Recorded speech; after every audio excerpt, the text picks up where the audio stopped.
16. Um, so basically, I touched on the news that was reported that, you know, Saudi Arabia caught some individuals who were either Israeli or the IDF, and they were doing something there during this US war against Iran. And if they were not caught, they would have been there would have been this whole thing going on where what would happen? Iran would be blamed. So I did mention in a video yesterday that there's a possibility that many of the missiles that came into the UAE possibly may not be all from Iran, considering what happened in Saudi Arabia. And then you have to keep in mind that there are probably people who, are in Israel or are Israeli and they're upset with the missiles constantly coming in to their country. So they want the UAE and other countries to gang up on Iran.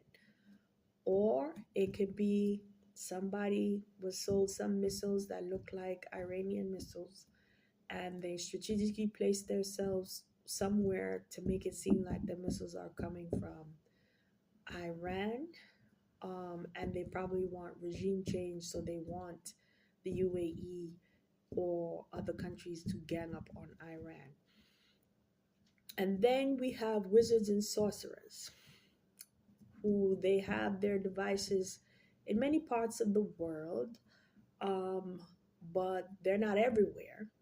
And if they know God is in the Middle East, they will try to destroy that, especially if Satan sees that God is there and there are more godly men there um, in the Middle East. They will try to destroy that um, by being mischievous and deceitful. Considering the scripture, Revelation 18, verse 23, the part that says, "For by thy sorceries were all nations deceived." So, not everything can be taken at, um, or I should say, this. I received some news sometime after making my post and saying these things, and I saw Al Jazeera English, and it says it touches on or starts by saying the UAE reports, and it goes on further to basically touch on like missiles from Iran. Now, I could take that news at face value, and what are the coincidences that all of a sudden, just while I'm saying whatever about the UAE, this happens. Um, but then somebody can be mischievous and just don't like the UAE because there's a lot of good and godliness there. But the whole notion of Iran and the UAE fighting shouldn't even exist at all. Um, being brethren. Um, so religious persecution. So here in the USA, um, one of the things that I've noticed, like people fled England and Europe to come into the USA, um, and basically to flee religious persecution. And for some time, in US history, anything that looks like a witch, they would be against it in a great way. They would come against it in a great way. Um, so, one of the things that I've noticed is that this wizardry and sorcery, it may have been going on for years. Because, wizards and sorcerers, they may do things in secret to just keep their thing going. Um, and now we're at a point where religious persecution against Christians in the USA is an actual thing. And there's so many news reports that can support that. And so they're using devices to persecute people via devices connected to wizards remotely in some way, shape, or form. So they're using wizardry and sorcery and witchcraft connected to their ways and adultery to persecute the Christians or godly people in the USA. So religious persecution is a thing. Now, one thing I noticed about Muhammad is that he would rather the persecutor be killed or something to that degree rather than to endure persecution based on what I saw or read. Um, and I can understand why people would feel like that because you would lose your patience and enough of this. But one of the things I know or learned about war, especially throughout history with the Israelis too, or children of Israel, not every war is won by killing people. Some situations you just need the angel of the Lord or the angels of the Lord to show up. In some situations, they just needed to make noise. So killing people, mass shooting, and suicide bombing, that's not a solution to everything. And some people may think that's a solution to every problem. One of the things that I notice is that being led to Second Timothy 3, verse 8, um, it says, but they shall proceed no further, for their folly shall be manifest unto all men, as theirs also was.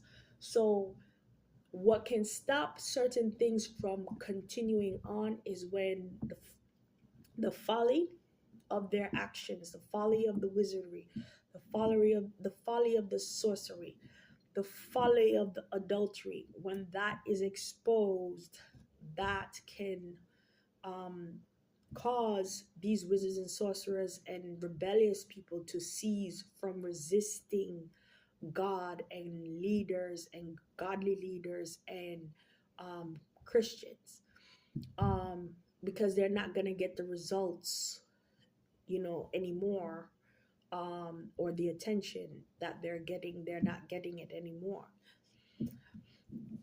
So, and I mentioned people need to talk. That's another way.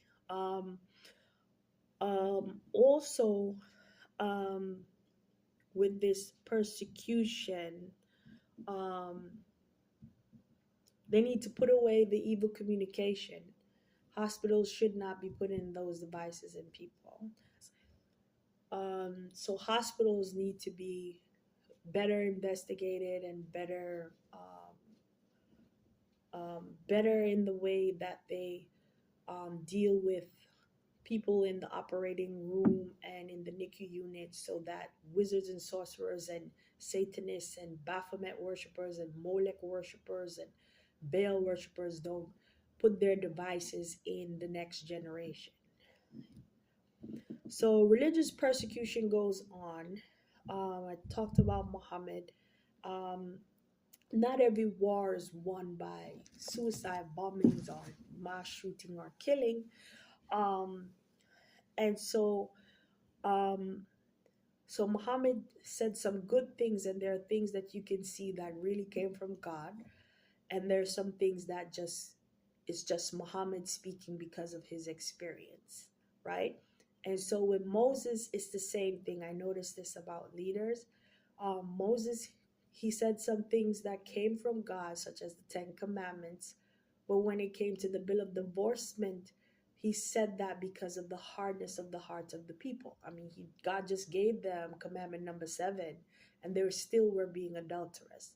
So some things came from God, and some things Moses decided upon because of the hardness of the heart of the people in such a situation. And so he came up with what he thought was the best solution, but it never came from God. If you read Matthew 19:1 to 9. Um, then Paul came up, you know, he said some things that came from God, and you can verify it that that's from God. But there are some things that he said because of the culture of that time, or because he had limited knowledge during that moment. So not everything that a leader would say comes directly from God. So it's good for people to double check with God on things when they get counsels from leaders and stuff like that. Um, so um, that's one thing I've noticed. But some people, they would take every word literally, um, instead of using like English skills and looking at the context and um, what the message is trying to say. How does this show God in this? And how is the person feeling? What surrounded the history during that time? Some people don't look at all those other dynamics or factors. All right. So um,